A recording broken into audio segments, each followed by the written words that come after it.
Buenos días con todos. Muchas gracias por su asistencia y puntualidad en este evento el día de hoy. El día de hoy estamos con Luis Vinatea Recoba, socio del estudio Vinatea y Toyama. El día de hoy vamos a hablar sobre la tercerización, en específico sobre las limitaciones de las tercerizaciones y un plan de acción. Comentarles que el señor Luis Vinatea va a realizar su exposición. En el transcurso de ella pueden dejar todas sus dudas, consultas, preguntas en el cajón de preguntas y respuestas que le encontrarán en la parte inferior de su pantalla o en el chat de la plataforma. Al finalizar la exposición, el señor Luis Vinatea procederá a responder cada una de sus preguntas. Sin más que decir, doy pase a Luis. Luis, muchísimas gracias por asistir el día de hoy. Bienvenido. Gracias a ti, Patricia, y a todos ustedes por participar de esta reunión. Eh, la idea de esta presentación es compartir con ustedes varias reflexiones acerca del reglamento de la ley de intermediación, de la modificatoria del reglamento de la ley de intermediación, y plantear también algunas formas de encarar la existencia de esta norma, para lo cual definido como marco general de la presentación, una explicación de las limitaciones que esta contiene, y en segundo lugar proponer un plan de trabajo, un plan de acción, tanto para la adecuación como para un eventual cuestionamiento de la norma, si es que finalmente alguien quisiera plantearse esa posibilidad. Pero quizás antes, caray, quiero ver si, parece ser, estoy compartiéndola, pero no puedo, ahí está, perdón. Ahí está. Bueno, lo haremos con el cursor. Partiría de dos reflexiones, una de tipo global, que está planteada aquí en esta lámina, y una de tipo local. Desde el punto de vista global, la tercerización es una figura ampliamente aceptada. Es decir, la mayoría de legislaciones, particularmente en la región, la admiten sin limitación alguna. El caso especial, antecedente del peruano, es el de México y el de Ecuador. En ambos casos, las normas han prohibido la tercerización de actividades que formen parte del núcleo o el objeto social de la empresa, pero en todos los demás casos, la tercerización es una figura plenamente admitida. Eh, la pregunta que uno se hace es, ¿por qué en algunos momentos se plantea una prohibición como lo que acaba de ocurrir en el Perú?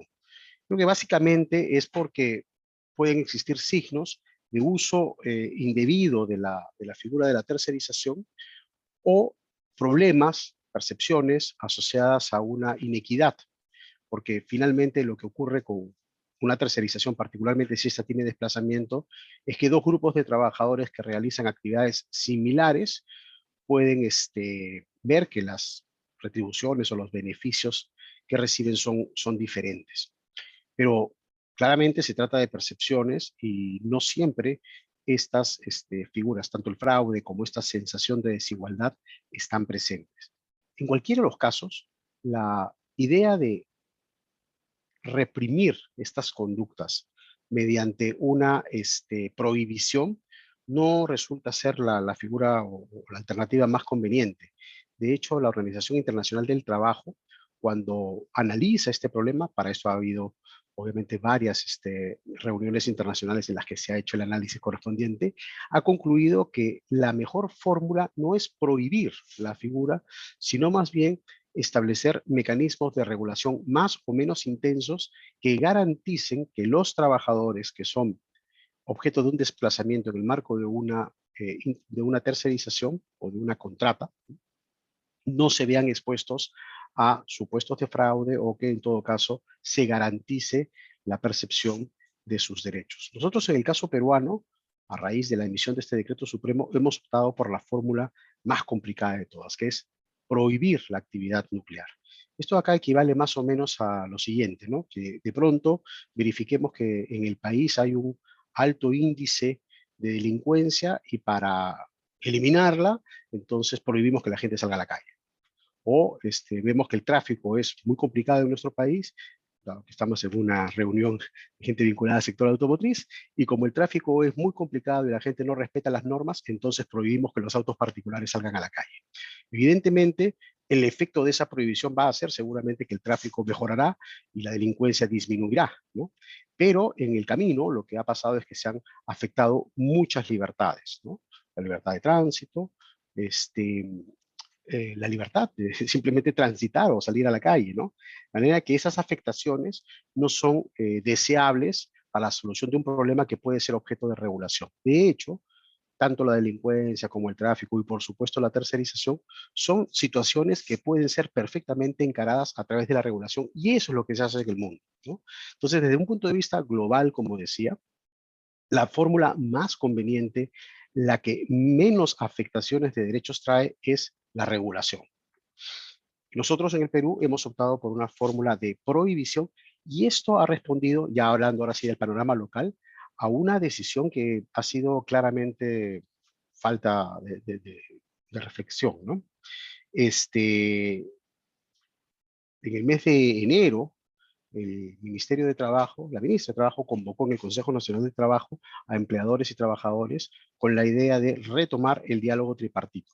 Y no encontró mejor manera de hacerlo que imponiendo una reunión en la que en la que ella pretendía que se discuta y además apruebe una regulación en materia de remuneración mínima vital y esta de tercerización.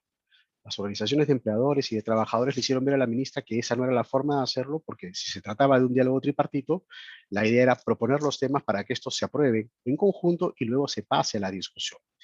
El ministerio no estuvo de acuerdo con esto, a pesar de que entendió que debía convocar nuevamente a reuniones para que se discuta una agenda en la que se incluya eventualmente la tercerización, y de hecho el ministerio convocó a reuniones para eso. Claro, luego las postergó todas y el 23 de febrero el ministerio publicó esta norma.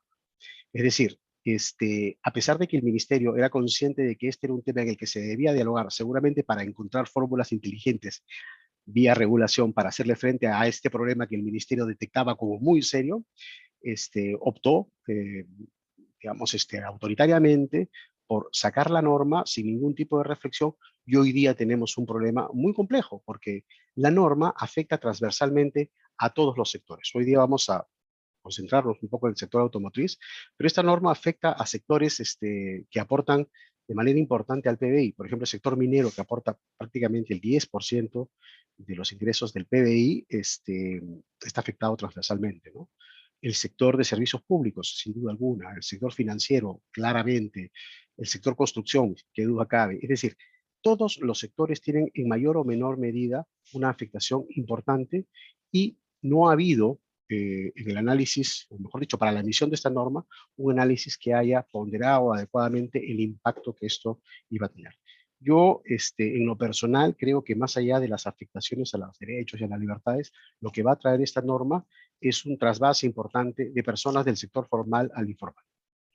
Porque, claro, las empresas se adecuarán seguramente, le harán frente a la norma, pero habrá un grupo importante de personas que tendrán que salir, ¿no? del ciclo productivo y, claro, ellas se van a ir al sector informal, ¿no? Entonces, es perfectamente previsible que esta norma traiga un efecto no deseado, ¿no? Y ese lo va a sufrir principalmente el grupo de personas que tenían un trabajo, no digo que evidentemente precario, sino un trabajo que estaba, que era posible gracias a la interacción entre las empresas, es decir, gracias a la tercerización, y hoy día, al no poder implementarse y al no poder asumir la empresa principal, la que contrataba, los costos directos de incorporar a ese personal, va a tener que prescindir de él. Y claro, ese grupo de personas se irá hacia el sector informal. Hay cifras que estiman que ese grupo es de 100.000 personas, hay otras que estiman que es de 250.000. La verdad es que el número a estas alturas es irrelevante, ¿no? Lo importante es que hay o que había una oportunidad importante de formalización y esta se está dejando de lado.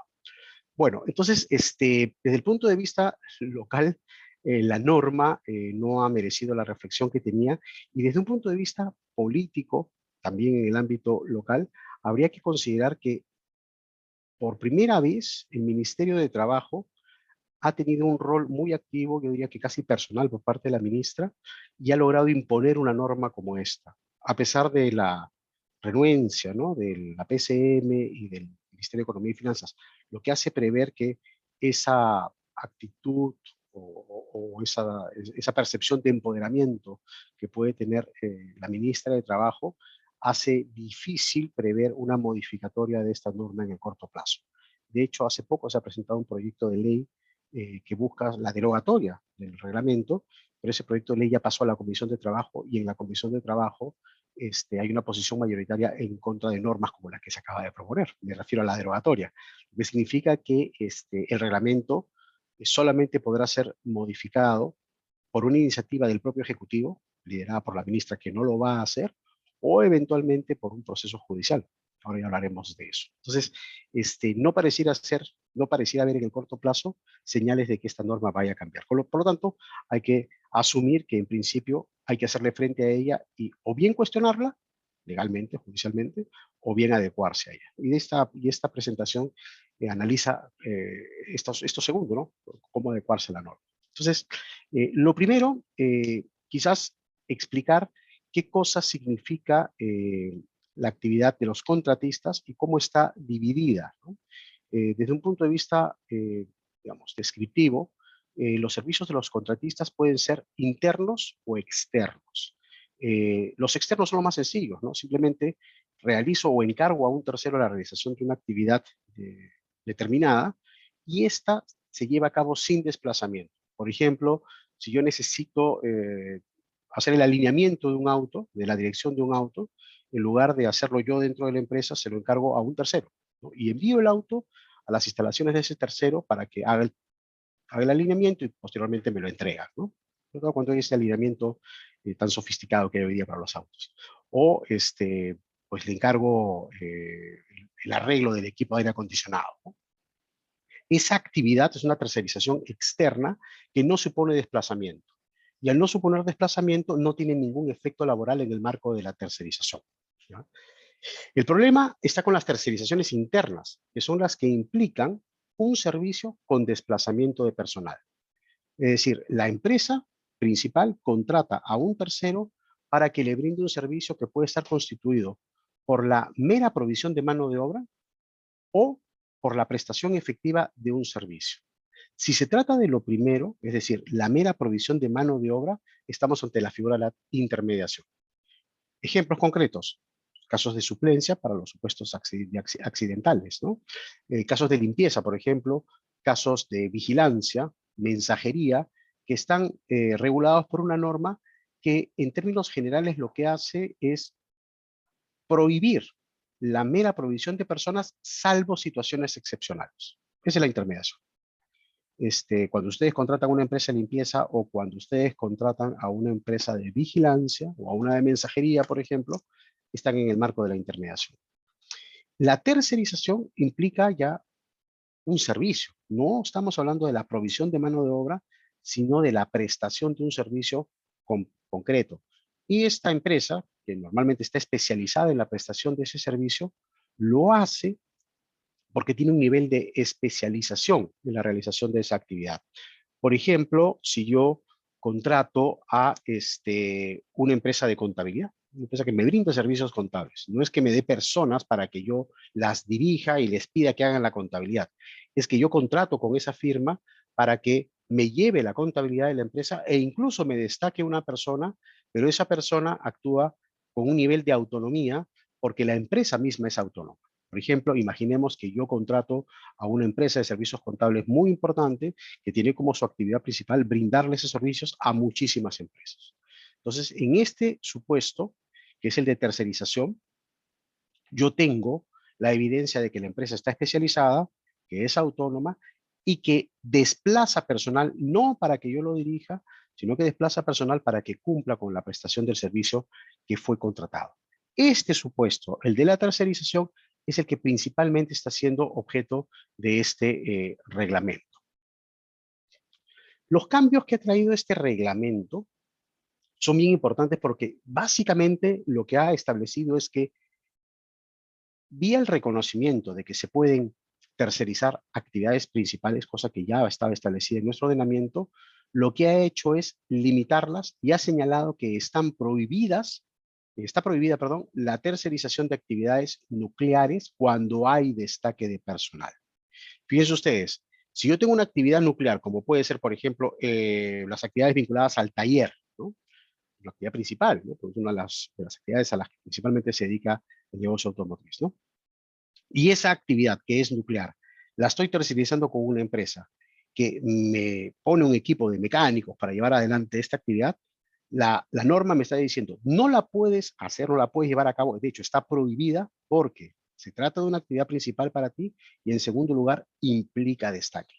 Imaginemos que la empresa no lleva a cabo esta labor de taller, sino que se le encarga a un tercero y que los vehículos de sus clientes, aparte del servicio postventa, se le encarga a ese tercero y ese tercero hace todo el servicio de arreglo, de reparación del vehículo. En el primer caso, cuando se envía a gente para hacer la reparación en el taller de la empresa automotriz, bueno, ahí tenemos un problema de desplazamiento, actividad principal de tipo nuclear que está prohibida por la ley. En el segundo supuesto, en el que no hay desplazamiento, no hay ningún inconveniente. Entonces, la primera idea que hay que tener clara respecto a esta norma es que lo que se está prohibiendo son las actividades nucleares que impliquen destaque de personal. Lo que está permitido es la actividad no nuclear principal, ¿no? Y que puede ser prestada por empresas terceras, por contratistas, que estén especializadas en ello o realicen sus actividades mediante un contrato de obra. Por ejemplo, imaginemos que la empresa automotriz está dedicada al giro de compra y venta de vehículos, importación de vehículos, en fin, necesita servicios contables. ¿Esa actividad es una actividad especializada? Sí. ¿Es una actividad nuclear? No. ¿La podría tercerizar incluyendo el servicio con desplazamiento? En principio sí. ¿Por qué? Porque no es una actividad nuclear. Entonces, se cumple el supuesto de ser actividad principal no nuclear que está tercerizada y se deja a cargo de una empresa especializada como la empresa de servicios contables. Entonces me dirán, bueno, ¿y el caso de la vigilancia? Bueno, el caso de la vigilancia no está dentro de la tercerización. La vigilancia es un servicio complementario que al estar fuera de la regulación se sigue cumpliendo como ha venido cumpliéndose hasta ahora. Es decir, contrato con una empresa intermediadora y en la medida que se verifique que es un servicio de vigilancia, pues no hay ningún problema. Lo mismo si es de limpieza, lo mismo si es de mensajería, en fin. Lo que significa entonces que la norma me está definiendo qué cosas no puedo hacer. El problema que tiene la norma es que ha planteado un plazo de 180 días que se vence el 23 de agosto para regularizar esta situación. Eso significa que si yo de pronto, luego el análisis que hago a partir de la existencia de la norma, encuentro que una de mis actividades nucleares está tercerizada, tengo 180 días para regularizar la situación, que no es otra cosa que incorporar al personal o simplemente variar esa figura, ¿no? Digamos, y resolver ese contrato. Y si no lo hago, a partir del día 181, ese contrato queda desnaturalizado, el del trabajador, y se va a considerar al trabajador como trabajador de la empresa. La norma también ha previsto que no se puede despedir al personal, que no se puede cesar, ese es el término que utiliza, y si eso ocurre, el trabajador tendría derecho a ser incorporado en la planilla de la empresa principal. Más allá de la inconstitucionalidad de esto, ahora lo vamos a ver, lo que la norma está previendo es básicamente una consolidación de la idea de que si una persona hoy día está realizando una actividad nuclear, tiene que trabajar en la empresa o tiene que incorporarse a la empresa principal. El problema es que determinar qué cosa es nuclear no es sencillo porque la norma ofrece claves para esa determinación que son muy vagas, son muy generales, muy amplias y la sola lectura de cada una de esas claves o incluso la lectura conjunta de todas ellas no necesariamente nos lleva a la conclusión exacta o precisa de qué cosa es actividad nuclear. Bueno, ustedes me dirán, bueno, pero hay ciertas cosas que son evidentes. Sí, pues efectivamente, hay algunas. Pero hay muchas zonas grises. ¿Ah? De repente, si una empresa tiene 3 o 4 actividades principales, pues era muy fácil hacerlo, ¿no? Pero piensen ustedes en el sector minero, piensen ustedes en el sector servicios públicos, piensen ustedes en el sector de infraestructura, en donde la gama de actividades es gigantesca y la determinación de qué cosa es lo principal y qué cosa es lo nuclear no es tan simple, ¿no? Y esa falta de precisión lo que hace es exponer a las empresas a que quien tenga que hacerlo sea una autoridad que tampoco tiene elementos finos para determinarlo y termine consolidando la interpretación a partir de una interpretación que no es necesariamente la correcta. Y eso genera para todos los ciudadanos incertidumbre, ¿no? Entonces, el gran problema de esta norma es que además de la prohibición, todos los elementos o las claves para poder determinar qué cosa es nuclear terminan siendo tan vagos que además generan incertidumbre. Entonces, una prohibición basada en la incertidumbre es nefasta. Primero porque afecta muchos derechos legales y constitucionales y en segundo lugar porque no otorga seguridad jurídica a nadie, ¿no? Entonces, esta norma implica un reto de por sí que no va a ser tan fácil de manejar. Entonces, por ejemplo, yo aquí estoy poniendo un cuadro que por favor véanlo como una idea referencial, ¿no? Porque ciertamente en cada actividad hay que dedicarle tiempo para verificar qué actividad puede ser nuclear y cuál puede ser solamente principal, pero más o menos para que se hagan una idea de lo que esta norma podría terminar generando, ya como criterio de interpretación, he planteado aquí algunas ideas, ¿no? Por ejemplo, en una empresa donde lo que se buscaba era tercerizar o lo que se está tercerizando es una parte de la línea de producción, una empresa de manufactura, por ejemplo, allí la norma está claramente señalando que hay una prohibición de tercerizar. Dicen ustedes en una empresa textil que tiene textil completo, ¿no? Con hilado y confección, ¿no? Que la parte de confección la tiene tercerizada. Bueno, eso está prohibido, ¿no? En segundo lugar, una empresa de transporte, ¿no? Que terceriza parte del ciclo, que es básicamente el transporte en sí mismo, ¿no? También habría una prohibición de tercerizar. Una empresa de ventas y cobranzas, dedicada solamente a eso, que terceriza una parte de la cobranza o una parte de la venta, también estaría prohibido tercerizar. Piensen ahora en el negocio de retail, el mercaderismo, ¿no? Esta actividad que realizan estas personas que están en WOM, en Ripley, impulsando productos, ¿no? O moviendo los ítems en las góndolas. Esa es una zona que podría ser calificada como gris y no queda claro si es que forma parte del núcleo de negocio o si se trata de una actividad principal que puede ser entregada a una empresa especializada en ello, ¿no? Construcción civil puede ser perfectamente tercerizada por dos razones. Es especializada y en segundo lugar, la construcción civil suele actuar en función de contratos de obra. Entonces, si yo como empresa necesito realizar una obra en mis instalaciones y esa obra dura 3 años, esa actividad se puede perfectamente tercerizar porque no tiene que ver con mi núcleo de negocio, ¿no? El ejemplo de la contabilidad que les había puesto, ¿no? En el caso de una empresa, por ejemplo, automotriz, esa podría ser en principio tercerizada. Lo mismo que la actividad de mantenimiento, ¿no? Suplencia y vigilancia, esas pueden ser sujetas a intermediación, pero no estamos hablando aquí de un problema de tercerización, sino más bien de un problema de intermediación de servicios complementarios. Entonces, como conclusión de esta primera lámina, habría que tener claro lo siguiente. Primero, la norma lo que ha hecho es mantener una gran división entre las actividades principales y las actividades complementarias. Las complementarias se siguen sujetando al régimen de intermediación, por lo tanto no hay ningún problema, la sacamos de la mesa. Nos quedamos solamente con las actividades principales. Dentro de estas actividades principales, lo que la norma ha establecido es que están prohibidas las del núcleo principal, o sea, no se pueden tercerizar con desplazamiento. Habría, por lo tanto, que las del núcleo pudieran ser tercerizadas sin desplazamiento y ahí no hay ningún problema. Si finalmente, luego de verificar dentro de las principales cuáles son nucleares y cuáles no, yo concluyo que hay un grupo de gente que está vinculado realmente a una actividad de tipo nuclear, tengo 180 días para regularizar.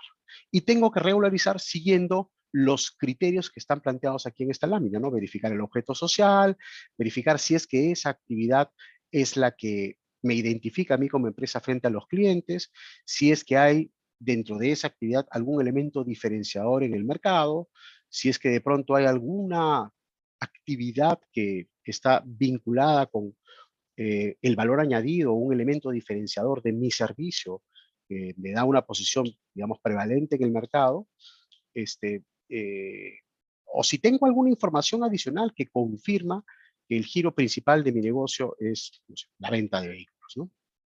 Si esto es así, entonces eso se califica como actividad nuclear y habrá que determinar si es que uno, tengo a todos esos trabajadores dentro de mi planilla, si es así, no pasa nada. Si tengo ese grupo de trabajadores o parte del tercerizado, tengo que plantearme dos posibilidades, o si lo incorporo o si es que encuentro alguna fórmula alternativa para llevar adelante este proceso, ¿no?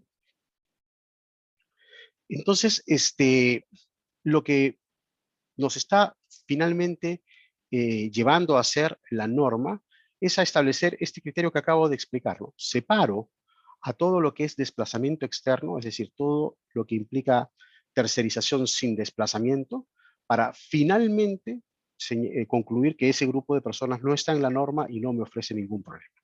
El problema para mí, o la ruta de determinación del problema va a ser verificar si es que tengo tercerizaciones internas, es decir, que impliquen desplazamiento de personal.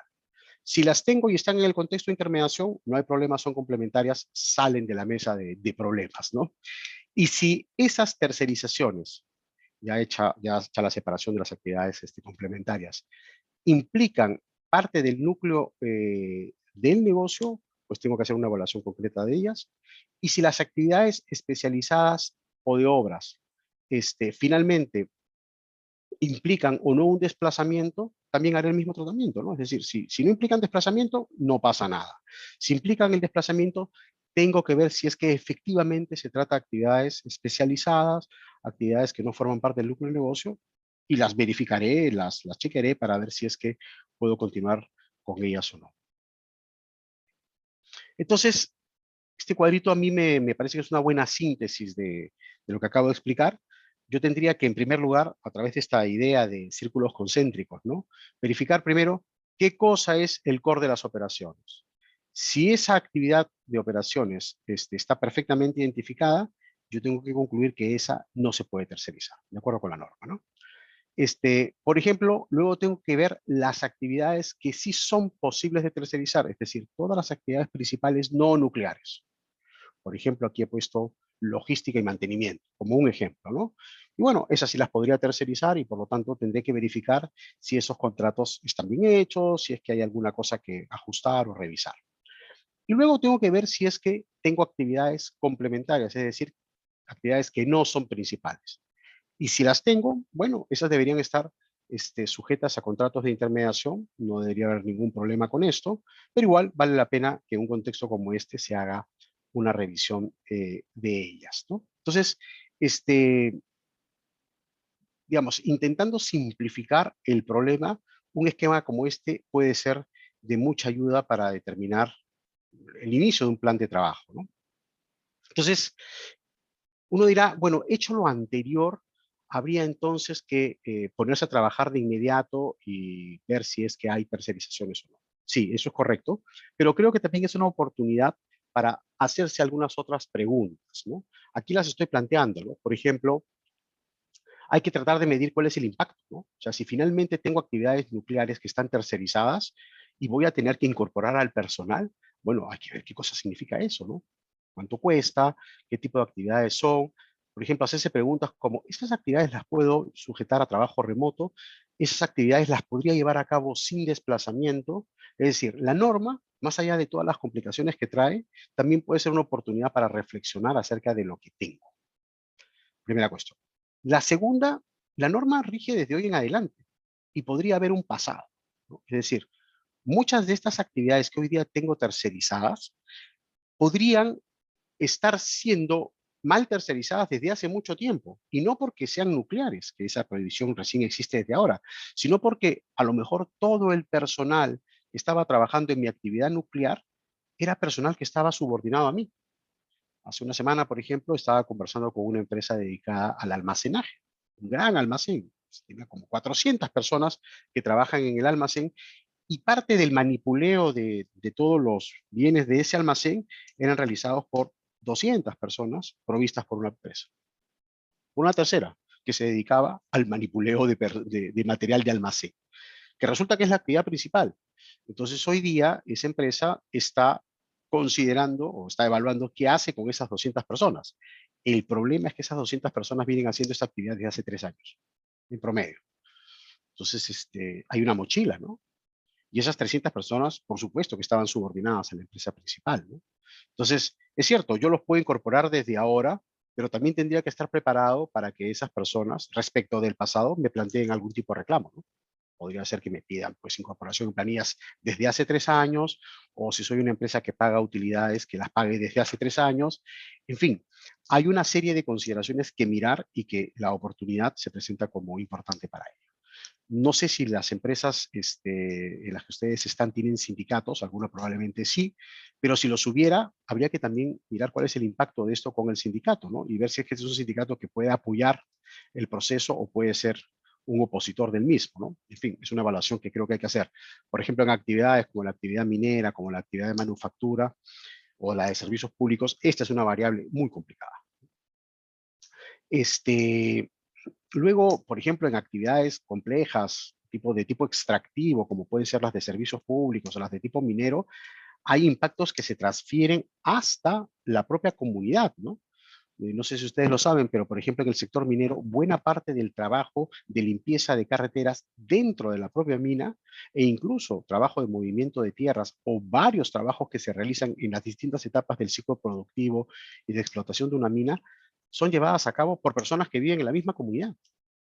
Entonces, una decisión de incorporación o determinación de los contratos es una decisión que puede, en ese contexto, ustedes no creo que lo vayan a tener, pero en ese contexto puede despertar una crisis social, ¿no? Y un reclamo que va mucho más allá de lo laboral, ¿no? Algunas empresas están planteando ahora mismo planes de retiro focalizados, ¿no?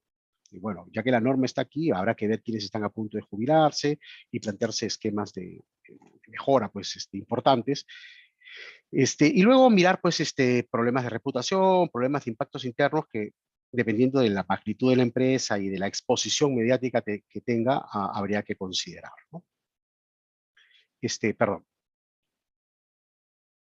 Yo he hecho un ejercicio que también es verdaderamente preliminar y que, claro, tendría que ser analizado empresa por empresa, pero, por ejemplo, en un sector como el automotriz, ¿no? Me parece que las tres grandes actividades que generan ingresos, que son la de venta de vehículos, venta de repuestos y servicios de postventa, básicamente taller, me parece que en principio no deberían, ¿cómo se llama? No podrían ser tercerizados, ¿no? De acuerdo con la norma, aquí tendríamos una afectación directa de la prohibición. O sea, si hubiera alguna de estas actividades que hoy día esté tercerizada, pues habría que hacer un análisis como el que estamos considerando, ¿no? Mantenimiento de equipos, contabilidad, son empresas que creo que en principio podrían tercerizarse. La parte de administración y el back office, en principio parecería ser que no. Habría que ver qué tipo de actividades se realizan, pero digamos, mirando así rápidamente las definiciones que tiene la ley, esa podría ser una conclusión preliminar, ¿no? Y haciendo este proceso de segmentación, yo diría actividades como la suplencia de personas, limpieza o vigilancia, en la medida que están sujetas a contratos de intermediación, pues no tendrían tampoco ningún problema. Pero, digamos, este debería ser un cuadro final al que se podría llegar una vez que se haga el análisis interno en una empresa. Muy bien, lo que les acabo de explicar es el proceso de adecuación. Ahora les voy a dar algunos tips para esto adicionales, pero la primera gran medida que se está utilizando justamente es asumir, ponerse en el supuesto de que la norma te va a ser aplicable y que no va a haber ningún mecanismo legal que logre paralizarla. Recuerden ustedes que en un plazo de 180 días la norma ya está plenamente vigente y si no se ha tomado una decisión, sobre todo respecto a actividades nucleares, el personal que está involucrado con eso pasa a la planilla de la empresa. Ahora, hay empresas y hay sectores y hay gremios que están considerando cuestionar la norma. Y hay básicamente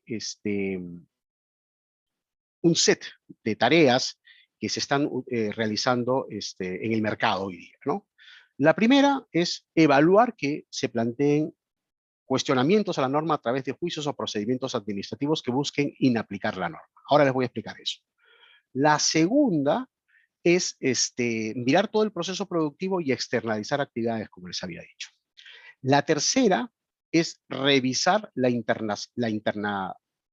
o sea, digamos, el internamiento de las personas terceras, ¿no? O sea, aquellas actividades que son de tipo nuclear y están a manos de empresas terceras y hoy día no hay manera de sustituirlas, bueno, esas empresas están tomando la decisión de incorporarlas y haciendo un análisis como el que acabo de explicar.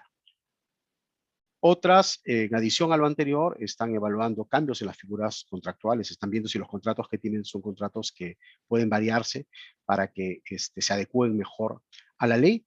Y hay otras, muy poquitas, que simplemente han decidido no hacer nada y esperar a ver qué cosa pasa en los meses siguientes. En fin, hay varias opciones. Yo soy de los que cree que el plan A debería ser ponerse en el supuesto de qué cosa ocurre si la norma no se modifica y no esperar hasta el día 181 para tomar medidas, ¿no? Me parece que estas se pueden hacer ahora y eso implica mirar a la norma como una gran oportunidad para hacer un repensamiento de la estructura, ¿no? Imaginémonos por un momento que no existiera la norma y hoy día dijéramos, oye, vamos a hacer una revisión de todos nuestros procesos y vamos a ver cómo estamos. Yo tuve un ejemplo muy personal, ¿no? Antes de la pandemia, en el estudio en el que yo trabajo, nos planteamos la posibilidad de que 2 o 3 semanas antes, ¿no? De que venga el lockdown, nos planteamos la posibilidad de trabajar desde la casa. Y me acuerdo que decidimos hacer un simulacro de cómo hacerlo, me acuerdo que fue un día miércoles, ¿no? 2 semanas antes, y de cómo sería trabajar todos, nosotros éramos en ese momento cerca de 70 personas, desde la casa, ¿no? Y funcionó. Y a la semana siguiente, digamos, a la semana siguiente, una semana antes de la pandemia, decidimos trabajar desde nuestras casas. De tal forma que cuando el presidente Vizcarra declaró que todos teníamos que trabajar de nuestras casas, nosotros ya veníamos haciendo, ¿no? Entonces, no fue necesario que exista este mecanismo o la pandemia, perdón, para que nosotros nos viéramos forzados a trabajar desde la casa, sino que decidimos hacerlo previamente y funcionó, ¿no? Bueno, acá el ejercicio puede ser similar, ¿no? Pero hay que verlo también siempre con la idea de que la norma tiene un plazo y si no pasa nada y finalmente ninguna de las acciones legales que se está proponiendo contra la norma prospera, hay que cumplirla. Y lo peor que puede ocurrir es tener que cumplir la norma sin haberse preparado para ello. Entonces, mi primera recomendación es intenten hacer un ejercicio de adecuación para ver cómo queda la foto, ¿no? Y posiblemente encontrarán que hay posibilidades de mejora importantes que se podrían aplicar más allá de que exista o no la norma. O sea, imagínense que hay éxito en las demandas que se están planteando y bueno, la norma se deroga, la norma se modifica o termina no aplicándose eso. Bueno, si ustedes hicieron el trabajo de adecuación y les funciona, excelente, ¿no? Ya tienen un proceso de mejora que va más allá incluso de la propia norma, ¿no?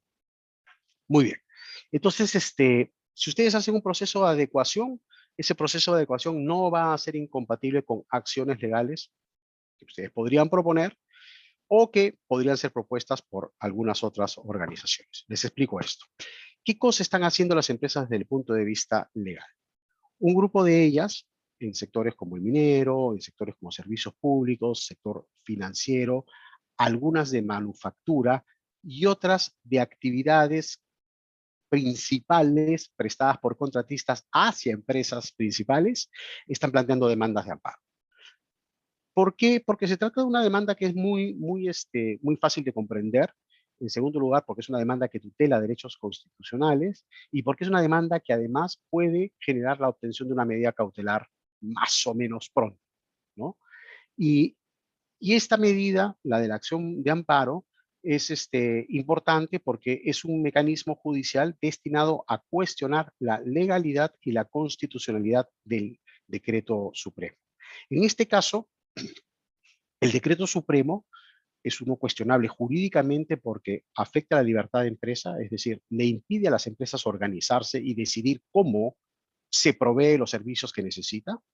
En segundo lugar, afecta la libertad contractual porque el decreto supremo lo que está diciendo es que los contratos que tú suscribiste ya no se tienen que cumplir en sus propios términos.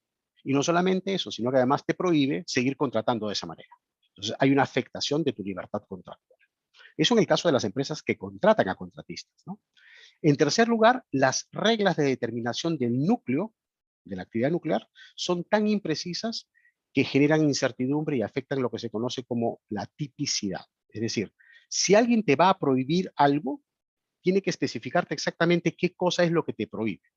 No te puede decir, está prohibido que hagas, mira, una actividad que es algo así como la nada y la cosa ni una. No, no, eso no se puede. Esto es como que el derecho penal. Está prohibido robar, pero tú sabes qué cosa es robar. Está prohibido matar, pero tú sabes qué cosa es matar. Está prohibido realizar una actividad nuclear, pero no tienes ni idea de eso. Entonces esa prohibición no tiene sentido ni tiene garantía constitucional. Entonces la norma también es inconstitucional por eso. Y además es ilegal, porque un decreto supremo no puede modificar una ley. El último argumento que claramente cierra esta discusión de orden legal y constitucional es que el reglamento de la ley de tercerización y la propia ley de tercerización fueron objeto de revisión por el Tribunal Constitucional y la Corte Suprema años atrás. Y en ambos casos, el TC y la Corte Suprema concluyeron que el reglamento y la ley eran constitucionales. Entonces, hay una garantía que se llama cosa juzgada constitucional, que determina que el Estado no pueda intentar modificar la norma, por lo menos en los términos en que lo ha hecho, justamente porque el TC ya dijo que la norma tal y como estaba era válida. Entonces, un proceso de amparo que tiene como propósito justamente la tutela de los derechos constitucionales del ciudadano es ideal para eso. Es ideal porque sirve para esa discusión, en segundo lugar porque es un proceso relativamente sencillo, tercero porque lo puede plantear la empresa, ¿no? La demanda de amparo la están planteando principalmente las empresas. No la están planteando los gremios, sino la están planteando las empresas porque son las afectadas directas. Por ejemplo, un contratista minero que tiene como única actividad la remoción de tierras está afectado de manera frontal por esta norma. Entonces, para esta empresa, la afectación constitucional no solamente tiene que ver con sus derechos constitucionales, como los que acabo de describir, sino que también la afecta económicamente, porque le está diciendo, tú no puedes contratar con aquellas empresas que son tus típicos clientes para realizar las únicas actividades que sabes si puedes hacer. No debe haber mayor afectación que esa, ¿no? Bueno, acción de amparo. La otra acción que se puede plantear, y de hecho ya se planteó y hay dos demandas de ese tipo y se viene una tercera, es la acción popular. La acción popular es una acción macro, es una acción que tiene como propósito que el Estado anule la norma. Y si el Estado, y si el juez ordena que se anula con efectos generales, es decir, para todo el mundo. La acción de amparo es solamente para quien puso la demanda, ¿no? Entonces, en la acción de amparo, si yo obtengo una sentencia favorable, lo que me va a decir el juez es, ese reglamento no es aplicable para ti, ni para tu contratista. La acción popular es, esa norma no es aplicable para nadie. De aquí en adelante, y cabe la posibilidad de que el juez le dé un efecto retroactivo. Ese efecto retroactivo en la práctica no es muy difícil de procesar porque la sentencia sale hoy y en el camino pueden haberse realizado muchas cosas y deshacerlas es un poquito complicado. No vamos a entrar ahorita a ese detalle, pero lo cierto es que esta norma actúa como una norma paraguas y es el tipo de medida o de proceso que eh, inicia normalmente un gremio. Por ejemplo, la CONFIEP, por ejemplo, la Asociación de Contratistas Mineros ha iniciado una acción popular. Una ONG llamada Integridad ha iniciado una acción popular. Seguramente la CONFIEP lo hará. De hecho, ya tiene establecido eso como una decisión, ¿no? Entonces, esta segunda medida es una medida mucho más macro. Tiene medida cautelar, sí, pero esta solamente se obtiene una vez que ha emitido la sentencia de primera instancia favorable, con lo cual no es una medida con efecto inmediato, pero sí es una medida necesaria. Y de hecho, ya está en giro, ¿no? O sea que va a haber un pronunciamiento general sobre esto.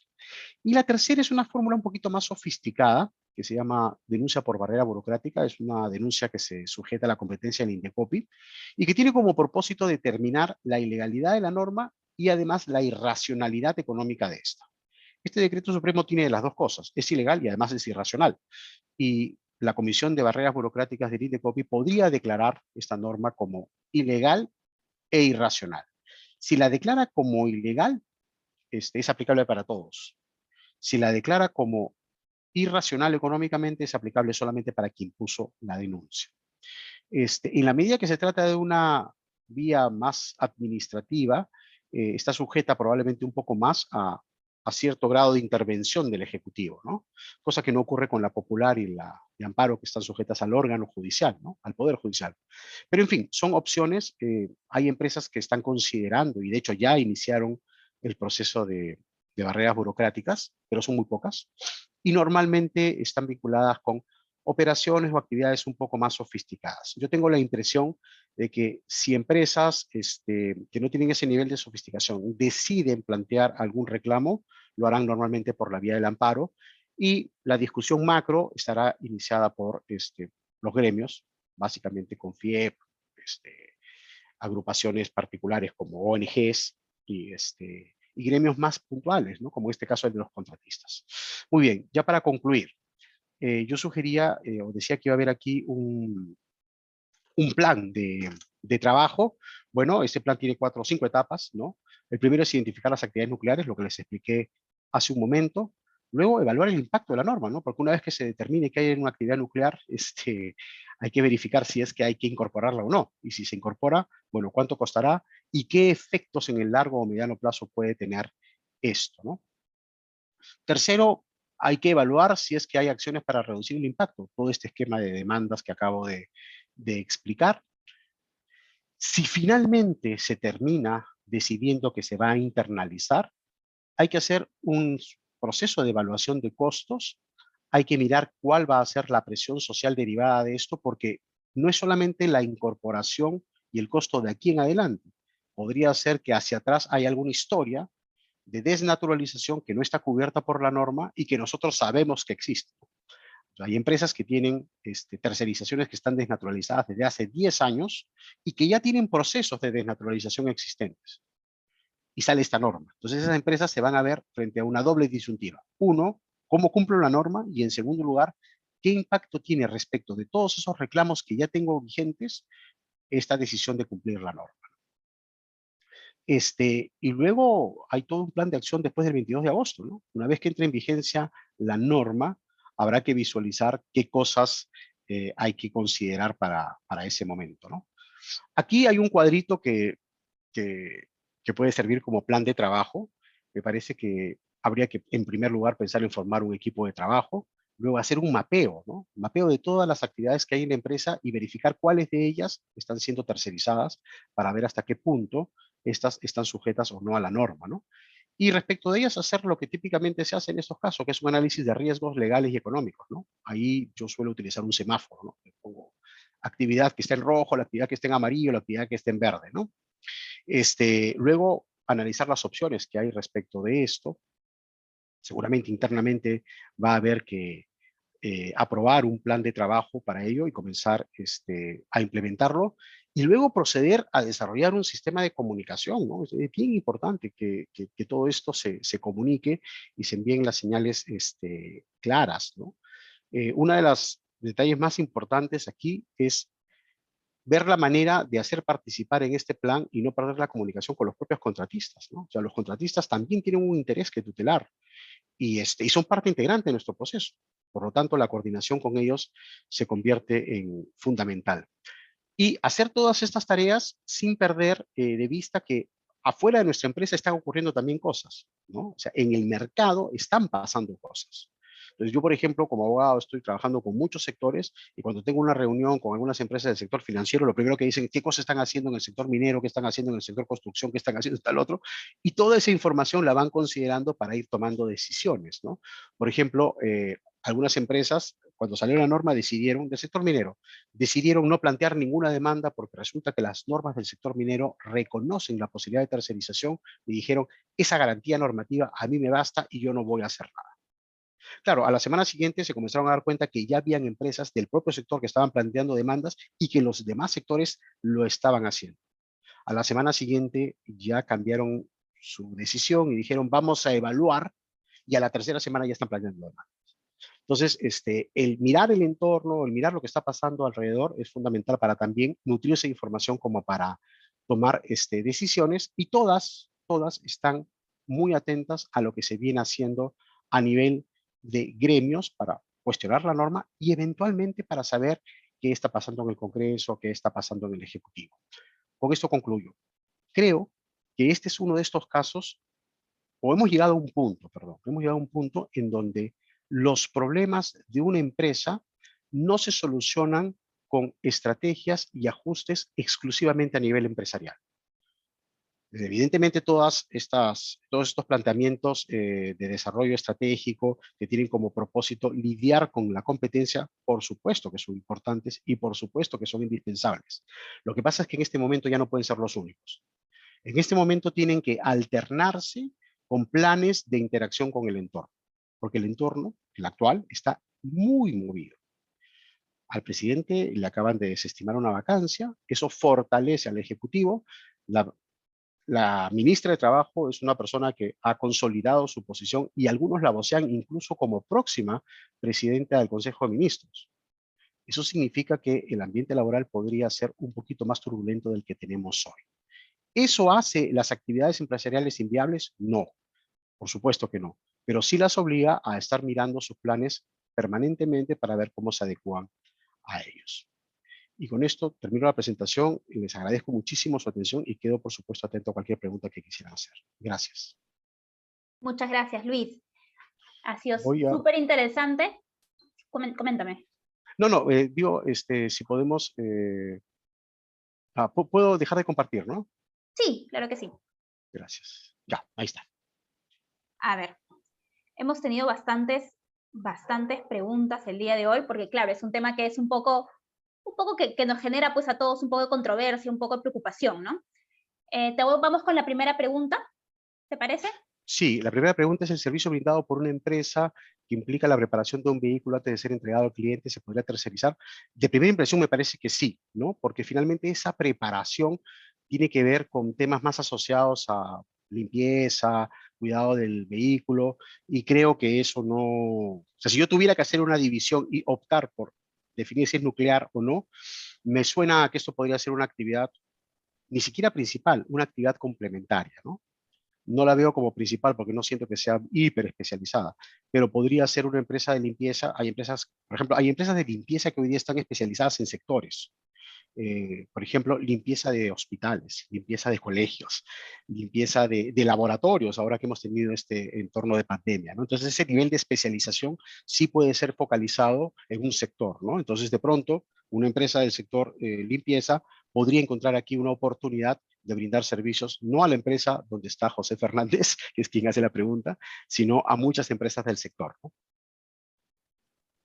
Perfecto. Y en el caso de, ¿qué pasaría si el anterior de los servicios es prestado en las instalaciones de la empresa que recibe el servicio? Que también es... Justamente, ¿no? Justamente ese es el tema. Vamos a ver, respecto de lo primero, si esto de acá se entregara a un tercero, para que no lo realice en la empresa, no hay ningún problema, porque no hay desplazamiento. O sea, el problema es el desplazamiento de personas, ¿no? Entonces, la siguiente pregunta es: ¿qué pasa si es que se realiza en el local de la empresa? Bueno, el razonamiento que expliqué hace un momento, ¿no? Ahí habría que verificar si es que esa actividad es especializada o no, o si califica como complementaria. Me parece que podría intentar calificarse como complementaria en la medida que esta empresa sea una empresa que se dedica a brindar este servicio en forma abierta a varias empresas, ¿no? Entonces, si la empresa Limpieza del Perú, ¿no?, que limpia normalmente instalaciones de empresas, además brinda un servicio de limpieza de autos y lo hace para la empresa donde trabaja José o 20 más de este sector, probablemente se podría sustentar allí que hay una especialización que califica como parte del núcleo de servicios que ofrece la empresa de limpieza, ¿no? Perfecto. Vamos con Irina Kostenetsky, que nos pregunta: hola, por ejemplo, nuestros clientes tercerizan el planchado y pintura de sus camiones con su empresa. Ellos venden y hacen mantenimiento de camiones. ¿Pueden seguir tercerizando su servicio con la empresa de Irina? Por ejemplo, nuestros clientes tercerizan el planchado y pintura de sus camiones con nosotros. Ellos venden y hacen mantenimiento de camiones. ¿Podrían seguir tercerizando su servicio con nosotros? Sí, en la medida que no haya desplazamiento, porque entiendo que es que no hay desplazamiento, no hay problema. O sea, el problema que tiene la norma es que para el servicio de planchado y pintura que yo le hago a mis clientes, recibo los servicios de un tercero y ese tercero me destaca el personal.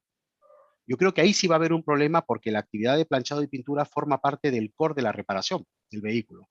Y si esto es así, podría calificar fácilmente como nuclear. Esa medida es una medida que yo evaluaría y diría: Si hoy día hago esa labor de planchado y pintura en mi local, quizás una alternativa es que la haga fuera. Si la hago fuera y no hay desplazamiento, no pasa nada. Si la hago dentro, sí hay un problema. Ahora, si lo que hacemos es, los clientes de la empresa tercerizan el planchado y pintura en mi empresa y solamente me mandan el vehículo para que yo lo haga y no hay desplazamiento, tampoco va a haber ningún efecto negativo, ¿no? Perfecto.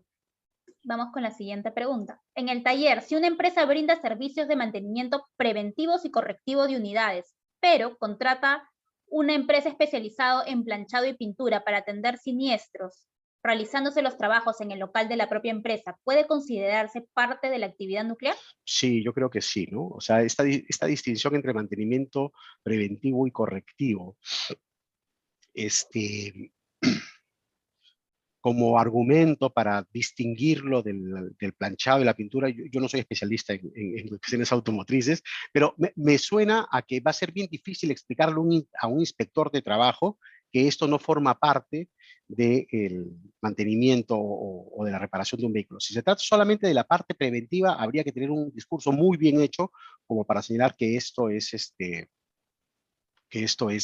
perdón, quiero borrar, es que me está tapando, ya, ahora sí.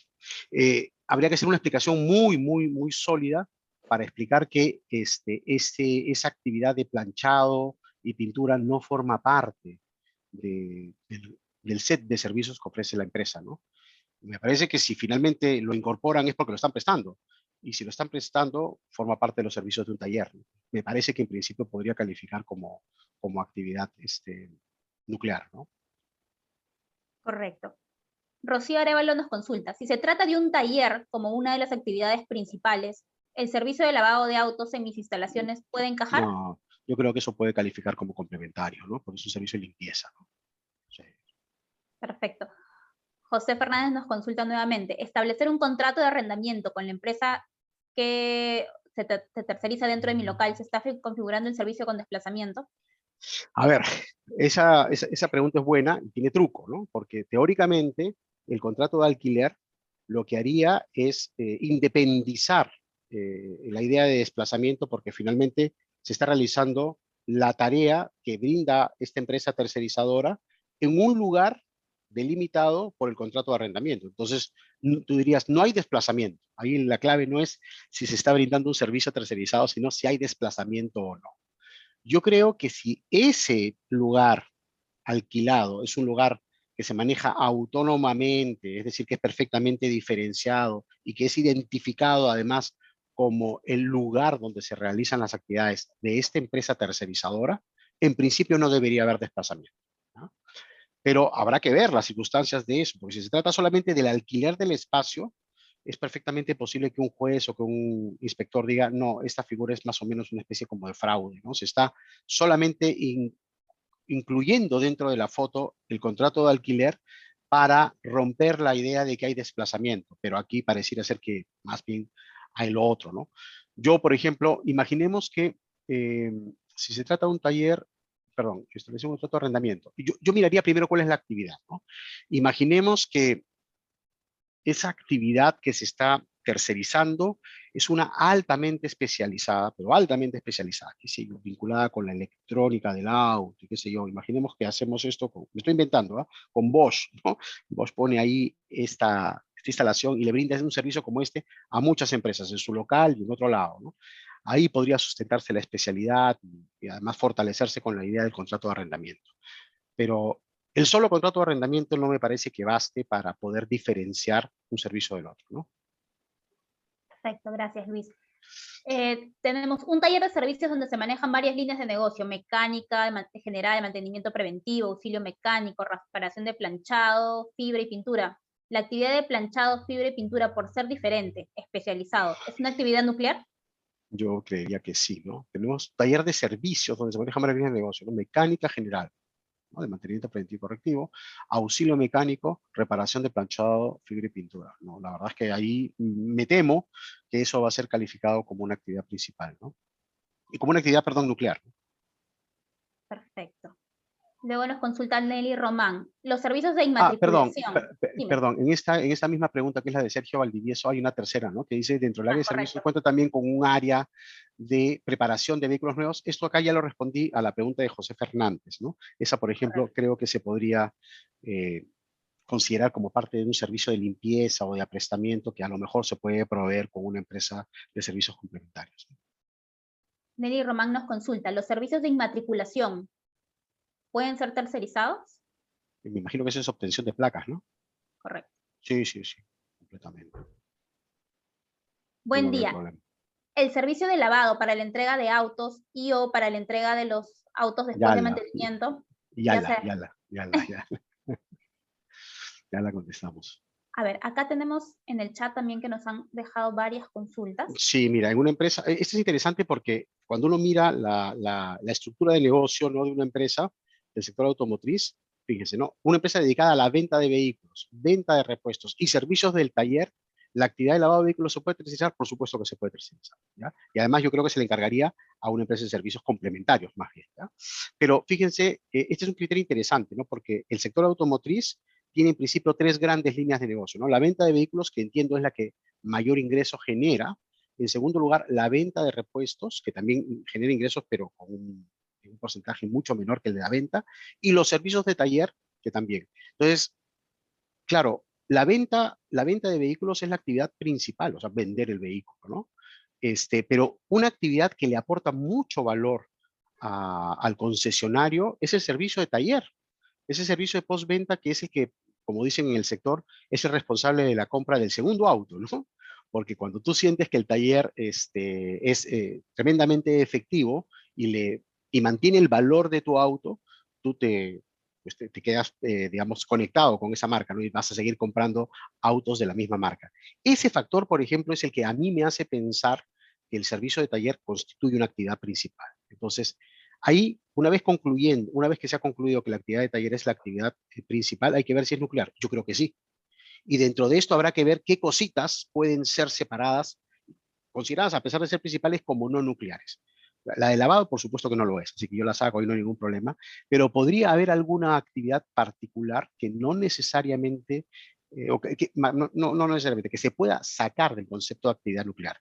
Pero si la planteamos respecto de venta de autos, de repuestos y de taller, las tres son las actividades, me parece, nucleares en este sector, ¿no? O en esta parte del Correcto. sector automoción, más Tenemos bien, ¿no? aquí en el chat, en el otro chat tenemos una consulta que dice, los servicios de impulsadores o promotores que se utilizan para promover la venta de los vehículos, ¿no? En los centros comerciales, ¿estarían considerados? Eso es lo que yo planteé como línea gris. ¿Se acuerdan que durante la exposición puse el tema de los mercaderistas? ¿Qué son los mercaderistas o los promotores, no?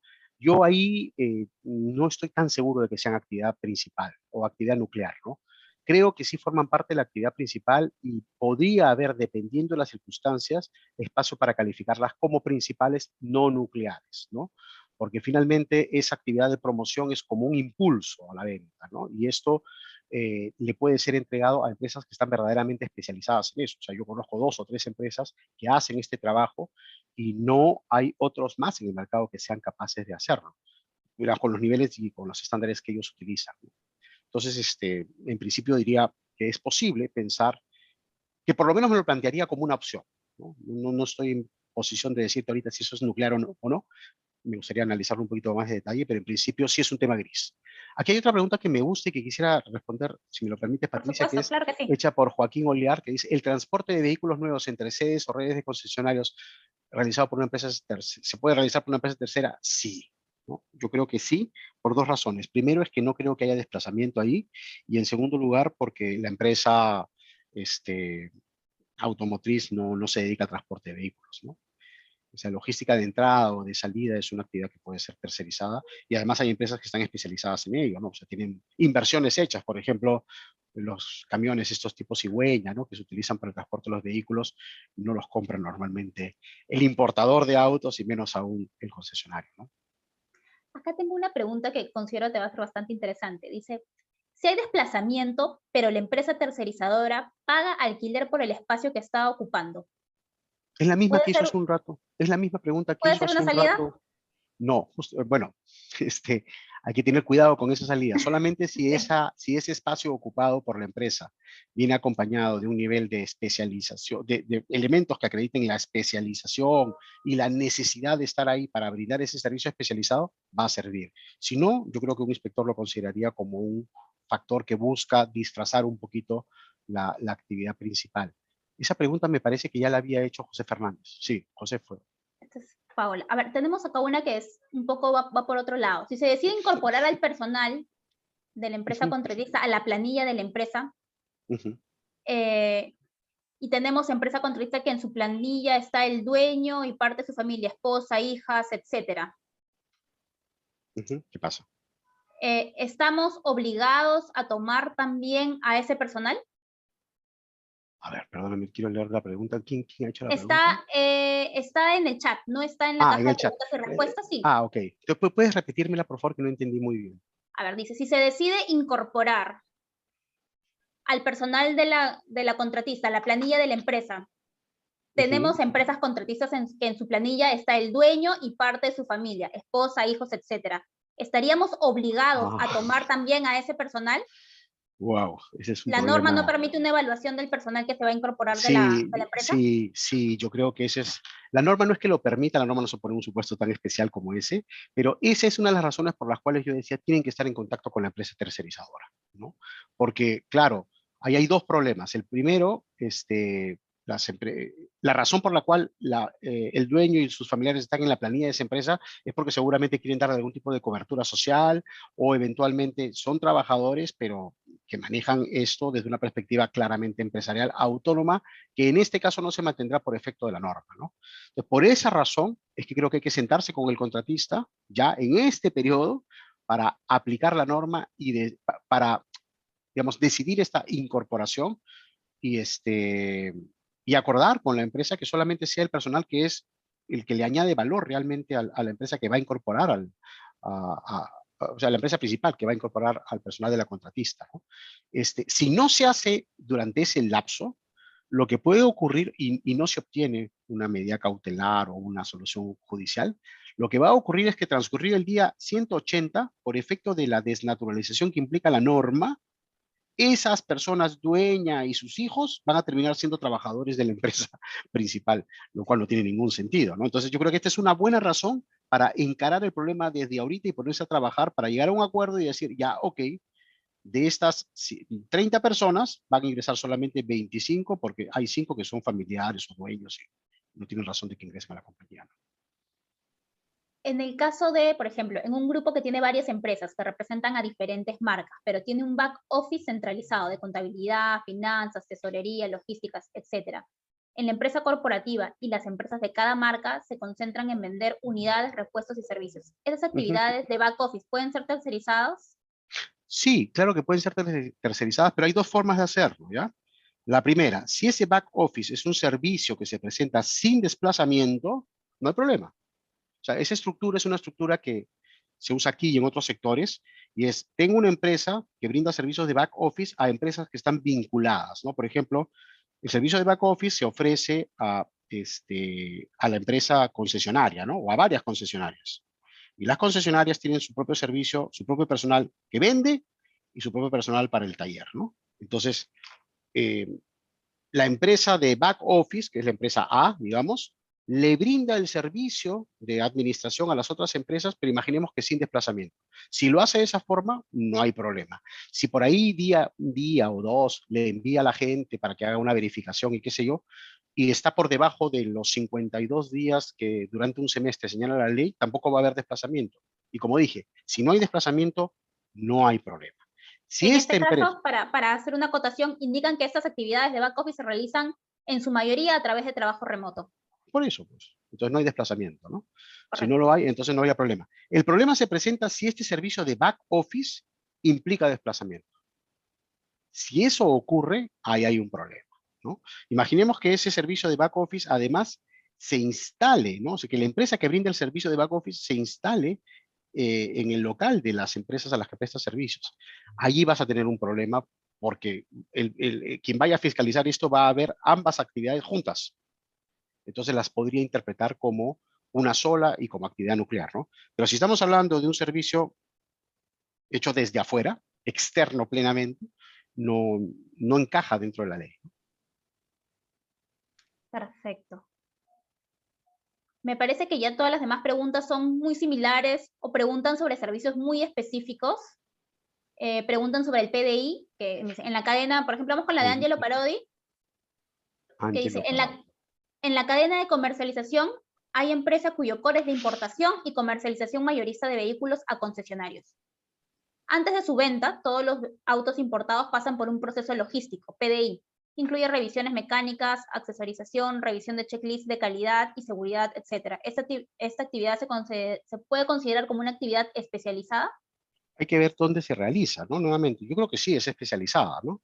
Porque la empresa, digamos, la empresa importadora lo que va a hacer es importar y vender, ¿no? Importa un auto y se lo vende a los concesionarios. Eso es lo que normalmente, lo que con frecuencia ocurre en el sector. Muy bien, si esto es así, y para poder llevar adelante la venta, se hace necesario que se le aplique este proceso de PDI, ¿no? Que incluye revisiones mecánicas, accesorización y qué sé yo, y esto se realiza fuera del local de la empresa, estupendo, no hay desplazamiento, se puede tercerizar. Segundo, si se terceriza, pero se hace en el local de la empresa importadora, que lo veo difícil, porque la empresa importadora debería tener una estructura chiquitita, ¿no?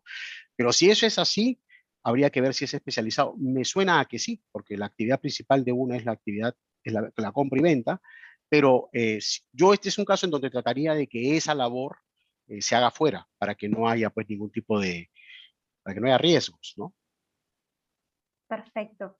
Ahora, especializada esa, especializada claramente esto. Lo que pasa es que tu core puede ser también una actividad especializada. O sea, me imagino un inspector que llega a ver esa actividad y dice, bueno, tú importas autos para venderlos, ¿no? Bueno, me parece lógico que tengas esto como parte de tu actividad principal. Entonces, esa discusión va a ser una discusión inacabable, ¿no? Pero si la actividad misma, está especializada, se realiza sin desplazamiento, se acabó la discusión. No hay nada más que hacer. Perfecto. Luis, ha sido súper interesante tenerte el día de hoy con nosotros. Te queremos agradecer. Ha sido súper, súper para nosotros esclarecedor en muchas dudas que se nos han presentado. Y bueno, esperemos que no sea la única vez que te tengamos con nosotros.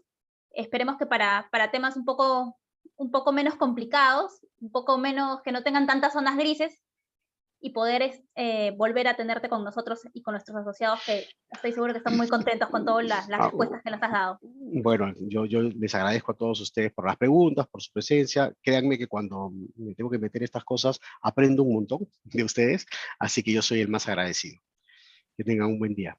Gracias. Comentarles a todos los asistentes que estaremos colocando la ponencia del día de hoy en nuestra biblioteca virtual para que puedan acceder a ella. Me imagino que ya les vamos a estar comunicando mediante un correo para que puedan acceder a la conferencia. Muchas gracias a todos por su asistencia. Muchas gracias, Luis, nuevamente, y nos vemos en una siguiente oportunidad. Claro que sí. Muy buenos días. Muchas gracias. Que estén muy bien. Adiós. No, gracias. Hasta luego.